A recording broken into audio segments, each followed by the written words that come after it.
Cyber অপরাধ, online জুয়া, fishing ও social মিডিয়ায় গুজব ছড়ানোর মতো অপরাধ বড় চ্যালেঞ্জ।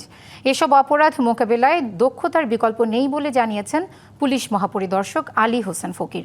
সকালে রাজশাহীর সারদা পুলিশ একাডেমির প্যারেড মাঠে ৪২তম ক্যাডেট এসআইদের প্রশিক্ষণ সমাপনী কুচকাওয়াজ শেষে সাংবাদিকদের তিনি এসব কথা বলেন। নতুন প্রযুক্তিতে দক্ষতা বাড়ানো এবং কৃত্রিম বুদ্ধিমত্তা ও ডিজিটাল ফরেনসিকের মতো জ্ঞান অর্জন করার উপর গুরুত্ব আরোপ করেন তিনি। সকল প্রকার ভয়ভীতি, অনুরাগ, অনুকম্পা ও প্রলোভনের ঊর্ধ্বে থেকে মামলা তদন্ত, নাগরিকদের নিরাপত্তা বিধান এবং আইন শৃঙ্খলা রক্ষার দায়িত্ব যথাযথভাবে পালন করতে পুলিশের নবীন সদস্যদের প্রতি আহ্বান জানান আইজিপি।